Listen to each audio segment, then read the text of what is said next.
To start our next topic और हमारा topic क्या है, that is abnormal molar masses.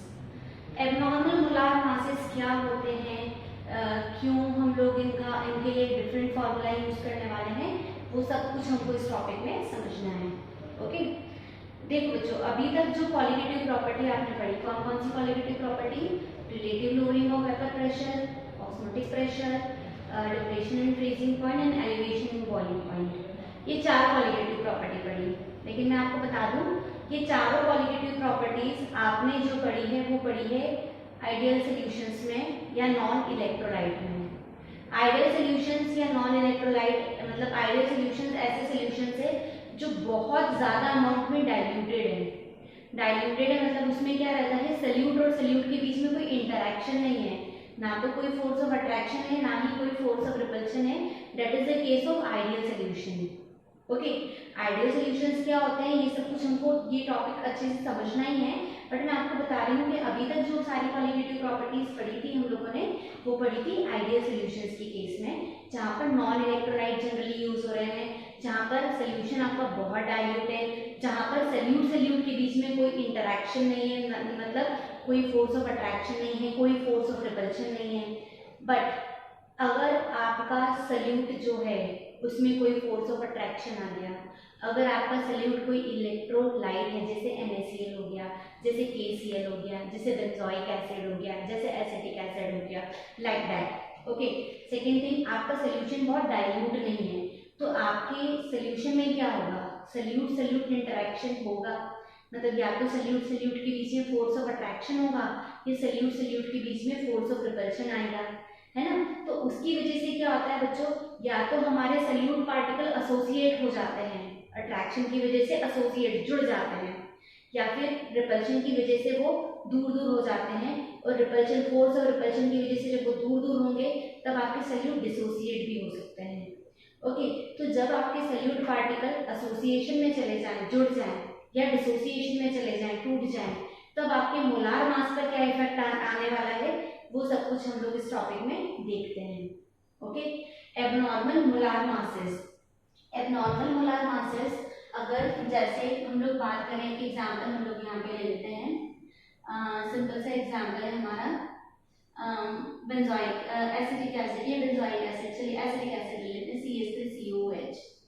Okay, ये CH3COH जो रहता है, ये जो है अगर सल्यूट के फॉर्म में प्रेजेंट है ना, when it is present in the form of solute, तो ये एक एसिटिक एसिड हो गया और ये एक और एसिटिक एसिड हो गया, और ये दोनों एसिटिक एसिड, क्योंकि आपका सॉल्यूशन कॉन्सेंट्रेटेड है, डाइल्यूट नहीं है, तो ये दोनों ही acetic acid molecule solute particle पास पास आ जाएंगे और यहाँ पर हो जाएगा सल्यूट पार्टिकल का एसोसिएशन। ओके, तो बिफोर एसोसिएशन ना, एसोसिएशन होने के पहले इसका जो मोलार मास था वो था 16। आप लोग देख लीजिए यहाँ पर अगर काउंट करेंगे 12 24 प्लस 32 प्लस 4 आप टोटल करेंगे, that come out to be 60 over है। लेकिन जब ये एसोसिएट हो जाते हैं तो इसका एबनॉर्मल मोलार मास, ये नॉर्मल है और ये एबनॉर्मल मोलार मास इसका हो जाता है 120। तो एबनॉर्मल मोलार मास किसकी वजह से क्रिएट हुआ है, ये एबनॉर्मल मोलार मास कहीं ना कहीं क्रिएट हुआ है मॉलिक्यूल के एसोसिएशन की वजह से, क्योंकि सल्यूट पार्टिकल एसोसिएट हो जाते हैं। ओके, ये जनरली आपको देखने को मिलेगा हमारे नॉन आइडियल सॉल्यूशन के केस में। ओके, आइडियल सॉल्यूशन में ऐसा कुछ नहीं होता है। ओके, लेकिन अगर हम बात करें जैसे KCl, तो KCl जो है वो जनरली डिसोसिएट होता है। ओके, और डिसोसिएट होकर ये बनाएगा K+ और Cl-। तो अगर मैं KCl की बात करूं तो पोटेशियम होता है 39 और ये होता है 35.5। टोटल अगर आप लोग देखेंगे कम आउट टू बी 74.5, लेकिन डिसोसिएट होने के बाद में ये आधा हो जाएगा, तो ये आधा हो जाएगा तो लगभग ही कितना हो जाएगा 37.2 समथिंग। तो आपका क्या हुआ कि डिसोसिएट होने के पहले इसका नॉर्मल मोलार मास था 74.5, लेकिन आफ्टर डिसोसिएशन, डिसोसिएट होने के बाद इसका मोलार मास भी क्या हो गया है, आधा हो गया है। तो ये होते हैं हमारे नॉर्मल मोलार मासेस, और एसोसिएशन और डिसोसिएशन के बाद जो होते हैं वो होते हैं हमारे एबनॉर्मल मोलार मासेस। और ये एबनॉर्मल मोलार मासेस का जो रीजन है वो सिंपल सा रीजन है कि अगर आपका सोल्यूशन नॉन आइडियल सोल्यूशन है, अगर आपका सोल्यूशन जो है अब वो डाइल्यूटेड नहीं है, कॉन्सेंट्रेटेड है, अगर आपके सोल्यूशन में जो सोल्यूट पार्टिकल है वो एसोसिएट हो रहे हैं या डिसोसिएट हो रहे हैं, तब आपको ये सब चीजें देखने को मिलती है। ओके, तो बच्चों यहीं पर इन्हीं एसोसिएशन और इन्हीं डिसोसिएशन को बताने के लिए वेंटॉफ ने एक फैक्टर दिया था, उसको हम बोलते हैं आई। ओके, आई जो रहता है वो क्या होता है, यहाँ पर मैं लिख रही हूँ आई होता है हमारा क्या, van't Hoff factor. Okay, this is called as van't Hoff factor. ये वेंटॉफ फैक्टर जो है ये बेसिकली क्या होता है, हमारा नॉर्मल मोलार मास और एबनॉर्मल मोलार मास। तो देखो अगर एसोसिएशन की बात करूं, मैं वापस से एग्जांपल ले रही हूँ CH3COH का नॉर्मल मोलार मास, अगर मैं बात करूं इसका नॉर्मल मोलार मास, तो इसका नॉर्मल मोलार मास 60 है, लेकिन एबनॉर्मल मोलार मास, क्योंकि ये मॉलिक्यूल जो है ये मॉलिक्यूल एसोसिएट हो रहा है, क्योंकि इसके दो मॉलिक्यूल एसोसिएट हो रहे हैं, इसीलिए जनरली बनाता है डाइमर, है ना। डाइमर मतलब कि दो मॉलिक्यूल का जुड़ना is called as dimer. Abnormal molar mass इसका 120 है ना। आई की वैल्यू अगर मैं निकालूं, it is normal molar mass upon abnormal molar मास, तो नॉर्मल 60 है और एबनॉर्मल 120 है, तो आई की वैल्यू आती है 1/2। इसका मतलब क्या है कि आई जो रहेगा वो लेस देन होगा 1 फॉर एसोसिएशन के लिए। एसोसिएशन जब भी सोल्यूट पार्टिकल का एसोसिएशन होगा तो आई की वैल्यू होगी लेस देन 1। लेकिन आइडियल सोल्यूशन के केस की अगर हम लोग बात करें, है ना, अगर मैं सिंपल से यहाँ पे लिखूं आइडियल सोल्यूशन की बात करें, सो आइडियल सोल्यूशन में क्या होता है, नो एसोसिएशन नो डिसोसिएशन, दोनों ही नहीं होता है, इसीलिए आई की वैल्यू वहां पर क्या रहती है, 1 ही होती है। मतलब आपके एबनॉर्मल मोलार मास जैसे फैक्टर्स जो रहते हैं वो आइडियल सोल्यूशन के केस में आते ही नहीं है, इसीलिए आई की वैल्यू को हम लोग सीधे सीधे 1 ले लेते हैं। ओके, लेकिन जब हम लोग बात करें डिसोसिएशन ऑफ सोल्यूट पार्टिकल की, तो डिसोसिएशन ऑफ सोल्यूट पार्टिकल जैसे मैंने हमने लिया था KCl। ओके, ये इसका लिया मैंने 74.5 और ये नॉर्मल मोलार मास है, ठीक है, और इसी का मैंने जो एबनॉर्मल लिया, ओके, एबनॉर्मल मोलार मास मैंने लिया 37.25। ओके, तो अगर मैं आई की वैल्यू यहाँ पर देखूंगी तो 74.5 upon 37.25 come out to be 2। तो डिसोसिएशन, जब भी मॉलिक्यूल का डिसोसिएशन होगा तो आई की वैल्यू क्या रहेगी, मोर देन 1। ओके, आई की वैल्यू क्या रहेगी, मोर देन 1 रहेगी। तो इट्स वेरी क्लियर चिल्ड्रन कि यहाँ पे 3 केसेस हो गए हैं, है ना। अगर हम लोग देखें तो 3 चीजें हमको देखनी है कि अगर हम लोग आइडियल सोल्यूशन लेते हैं तो आई की वैल्यू 1 है, अगर एसोसिएशन हो रहा है तो आई की वैल्यू लेस देन 1 है, और अगर डिसोसिएशन हो रहा है तो आई की वैल्यू जो है वो 1 से ज्यादा होगी। तो ये 3 चीजें आपको बहुत अच्छे से समझनी होगी कि आई बेसिकली क्या है, आपका आई होता है वेंटॉफ फैक्टर, जिसको क्या बोलेंगे हम लोग, it is normal molar mass upon abnormal molar mass. Okay, तो ये तो सिंपल सा केस देख लिया हम लोगों ने आई का। ओके, अब यहाँ पर अगर हम लोग थोड़ा सा और आगे बढ़ते हैं, है ना, आई की ही केस में हम लोगों को थोड़ा सा और देखना होगा बच्चों। तो यहाँ पे समझिए आप लोग कि हम लोग पढ़कर आए थे जो कॉलिगेटिव प्रॉपर्टी होती है ना, CP से मैं बता रही हूँ colligative property, it is directly proportional to number of solute particle, है ना। जितने सोल्यूट पार्टिकल ज्यादा होंगे उतनी कॉलिगेटिव प्रॉपर्टी ज्यादा होगी, सिंपल सी बात है ना।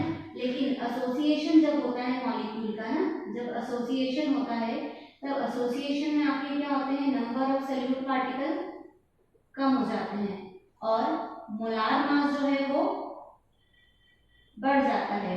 इसका मतलब क्या है कि जो मोलार मास होगा inversely proportional to colligative property, क्योंकि अगर आपका मोलार मास बढ़ रहा है तो नंबर ऑफ सोल्यूट पार्टिकल कम हो रहे हैं, नंबर ऑफ सोल्यूट पार्टिकल कम हो रहे हैं मतलब कि कॉलिगेटिव प्रॉपर्टी भी कम हो रही है, बिकॉज कॉलिगेटिव प्रॉपर्टी किस पे डिपेंड करती है, नंबर ऑफ सोल्यूट पार्टिकल पर डिपेंड करती है, इसलिए।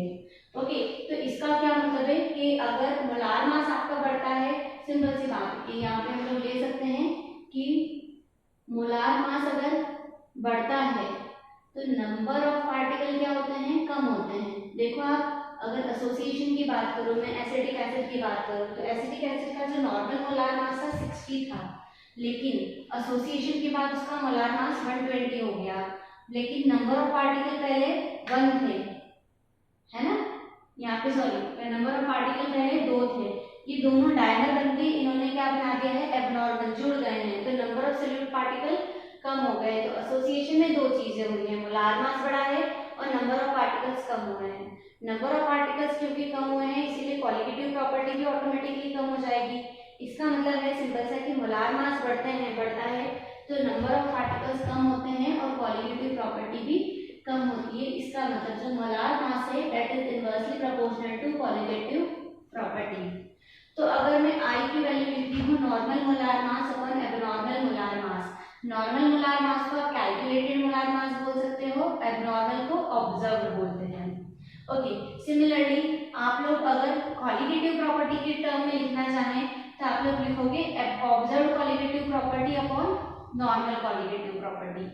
ओके, या फिर आप लोग लिखोगे एक्सपेरिमेंटल, है ना, आपकी जो कैलकुलेटेड है ये भी हमारी एक्सपेरिमेंटल होती है, experimental qualitative property upon calculated qualitative property, जिसको हम लोग नॉर्मल क्वालिटेटिव प्रॉपर्टी भी बोलते हैं। और ऐसा हुआ क्यों, सिंपल सा केस है बच्चों, देखो यहाँ पे ध्यान रखना, जब एसोसिएशन होता है तो मोलार मास बढ़ता है, मोलार मास बढ़ता है और दूसरी चीज होती है नंबर ऑफ सॉल्यूट पार्टिकल कम होते हैं, इसलिए क्वालिटेटिव प्रॉपर्टी भी कम होगी। तो आप लोग ध्यान रखिएगा जब भी मॉलिक्यूल का एसोसिएशन होगा क्वालिटेटिव प्रॉपर्टी की वैल्यू कम होती है। ओके, लेकिन जब डिसोसिएशन होता है तब मोलार मास कम होगा, मोलार मास कम होगा तो नंबर ऑफ सॉल्यूट पार्टिकल भी नंबर ऑफ सॉल्यूट पार्टिकल बढ़ जाएंगे।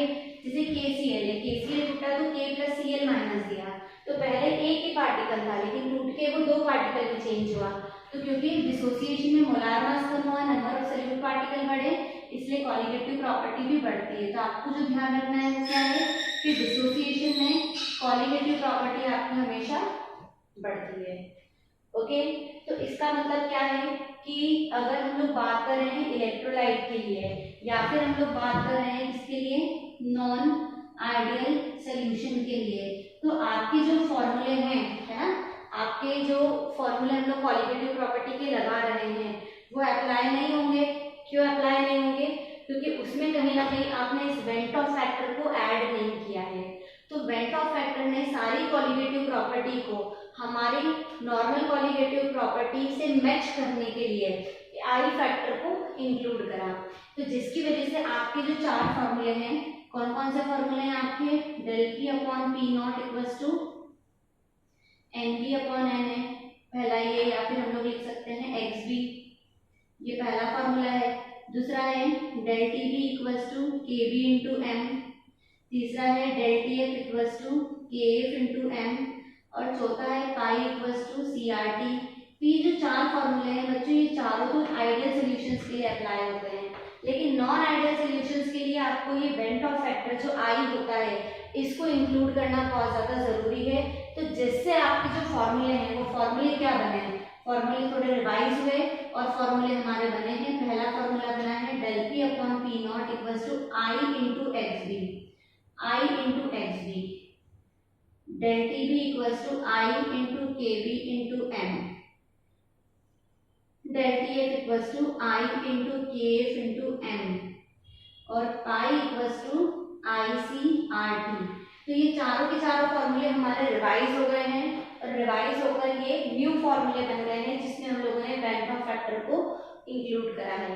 अब ये जो 4 फॉर्मूले हम लोगों ने यहाँ पर बनाए हैं, इन चारों फॉर्मूलों का बच्चों आप यूज कर सकते हो in order to solve the numerical related to electrolyte. मैं आपको बता दूं इस पर पूरी एक एक्सरसाइज है हमारे पास सॉल्व करने के लिए जो हम लोग सॉल्व करेंगे। जितना मैं टॉपिक आपको समझा रही हूँ इस पर पूरी एक एक्सरसाइज है which we are going to solve. Okay, अब क्योंकि आपका मॉलिक्यूल एसोसिएट हो रहा है, क्योंकि आपका मॉलिक्यूल डिसोसिएट हो रहा है, सॉल्यूट पार्टिकल एसोसिएट हो रहे हैं और सॉल्यूट पार्टिकल डिसोसिएट हो रहे हैं, तो इसका ये मतलब नहीं है कि वो फुल्ली डिसोसिएट हो जाएगा या वो फुल्ली एसोसिएट हो जाएगा।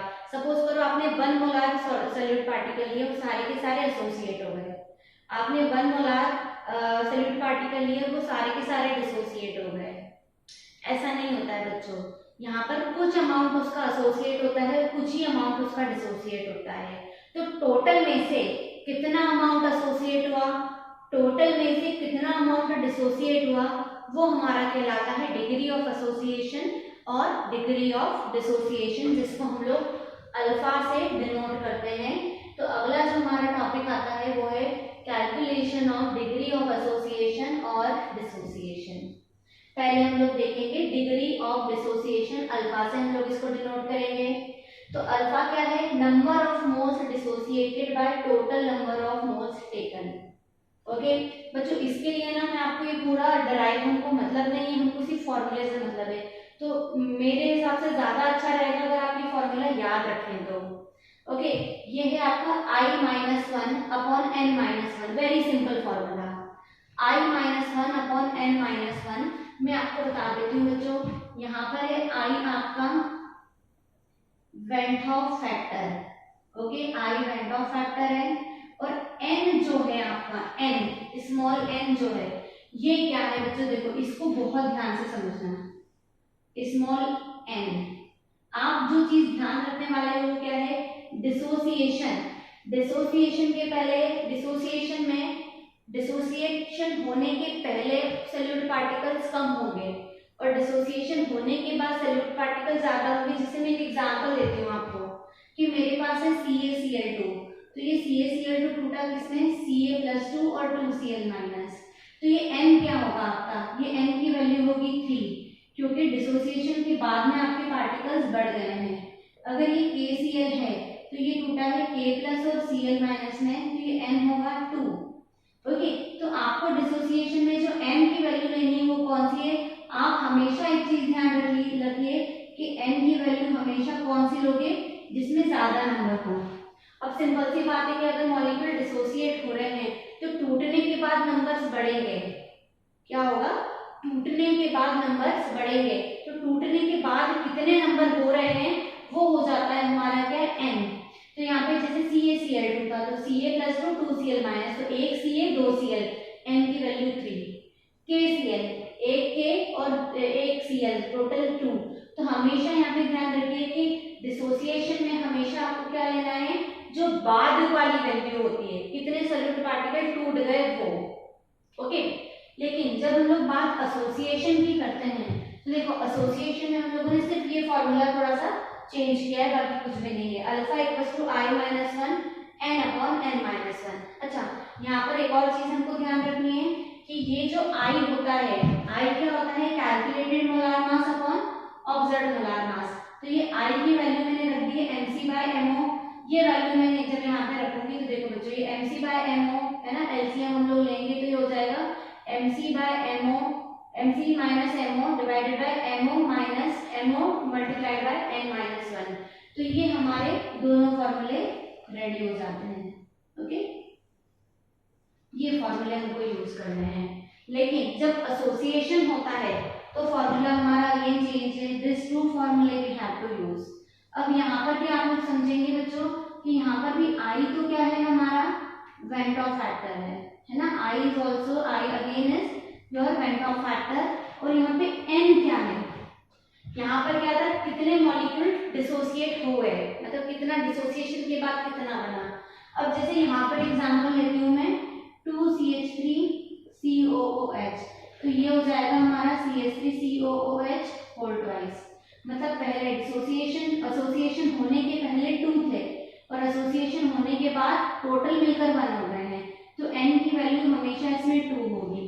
तो आपको जो ध्यान रखना है वो सिर्फ इतना रखिए कि n की वैल्यू हमेशा क्या होगी, ज्यादा होगी, क्योंकि डिसोसिएशन में टूटने के बाद मॉलिक्यूल आपके नंबर्स बढ़ रहे हैं तो n की वैल्यू आप बाद वाली लेंगे, और एसोसिएशन में जुड़ने के पहले नंबर्स ज्यादा हैं तो आप लोग हमेशा पहले वाली वैल्यू लेंगे। ओवरऑल आपको जो ध्यान रखना है वो n की वैल्यू में ये याद रखना है कि हमेशा n की वैल्यू कौन सी होगी, जो ज्यादा वाली होगी वही n की वैल्यू होगी। अब बच्चों यहाँ पे जो फॉर्मूला हमको मिला है alpha equals to i-1 upon n-1, यहाँ पर फॉर्मूला मिला है i-1 n upon n-1। Okay तो ये जो दो फॉर्मूले हम लोगों को यहाँ पर मिल रहे हैं इन्हीं का हम लोग यूज करेंगे, और दूसरा जो है ये जो 4 फॉर्मूले हम लोगों ने यहाँ पे डराइव किए हैं। ओके जो हम लोगों ने रिवाइज फॉर्मूले सारे फॉर्मूले का यूज होने वाला है टू सॉल्व इट्स एक्सरसाइज। ये जो पूरा टॉपिक मैंने आपको समझाया है इसकी पूरी एक एक्सरसाइज है, वो पूरी की पूरी एक्सरसाइज हम लोगों को इन्हीं सब चीजों के बेसिस पे सॉल्व करनी होगी। ओके, तो उसकी जो भी एक्सरसाइज होगी that we are going to see in our next video. Thank you so much.